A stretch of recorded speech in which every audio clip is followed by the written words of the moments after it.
ঠিকই তো, মানুষজন অন্ধ থাকে তো, ডাইন চোখ অন্ধ থাকলে কি ডাইন পাশের জিনিস দেখা যায়? কথা বলে দেখা যায়? তো যেহেতু গাভীর এক চোখ অন্ধ, এক পাশ দিয়ে ঘাস খেয়ে গেছে।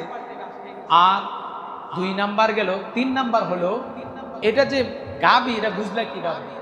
তো বাচ্চা আছে পেটের মধ্যে, এই জন্য গাভী বুঝলাম। আর 3 নাম্বার হলো তার পেটের মধ্যে যে বাচ্চা আছে, যেন পিছনের পা গুলা খুব দেবে, মানে বেশি ঢুকে গেছে, বেশি ঢুকে গেছে, এই আন্দাজ করে বলেছে। আচ্ছা বলেন তো, এই জ্ঞানী লোকগুলা ওই যে ইউসুফ আলাইহিস সালামের জামাটা ছিঁড়ে যে বাবার কাছে দিতে হবে, এই জ্ঞানটাকে তাদের ছিল না? কথা বলেন, ছিল কি ছিল না? কিন্তু ভুলিয়ে দিয়েছেন কে? কথা বলেন, ভুলিয়ে দিয়েছেন কে? আল্লাহ তাআলা ভুলিয়ে দিয়েছেন। এই ইউসুফ আলাইহিস সালামের বাইরা তারা যে জামাটা খুললো, জামাটা খোলার পরে উলঙ্গ হয়েছে, উলঙ্গ হয়ে যাওয়ার পরে আল্লাহ তাআলার পয়গম্বরকে আল্লাহ তাআলা আবৃত করার জন্যে জিব্রাইল ফেরেশতাকে আল্লাহ তাআলা পাঠিয়েছেন। জিব্রাইল ফেরেশতা 3 জায়গার মধ্যে, কয় জায়গায়? কথা বলেন, কয় জায়গায়? 3 জায়গার মধ্যে তার শরীরের ঘাম ছুটে গেছে। আল্লাহু আকবার বলবেন না?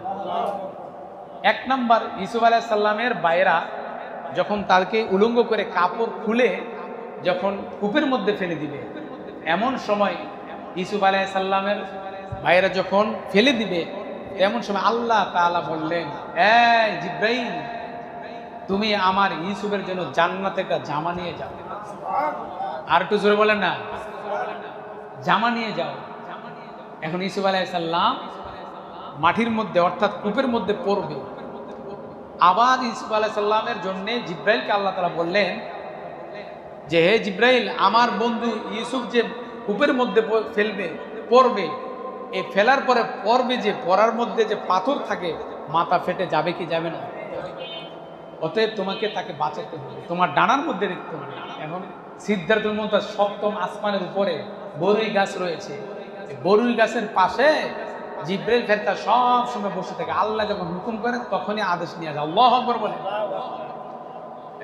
হযরতে জিব্রাইল আলাইহিস সালাম বলেন যে, আমি যখন দেখলাম যে ইউসুফ এখন পাথরের মধ্যে পড়বে, আমি সিদ্ধার্থুল মুনতাহায় আমার যে 600 ডানা রয়েছে, এই 600 ডানা আমি একটা ডানা ব্যবহার করলাম, আমি সিদ্ধার্থুল মুনতাহা থেকে আমি সঙ্গে সঙ্গে ইউসুফ আলাইহিস সালাম পাথরের উপর পড়ার আগে আমার ডানা দিয়ে তাকে উঠিয়ে দিলাম। আর একটু জোরে বলেন না। এই হলো তার ঘাম বেরিয়েছে।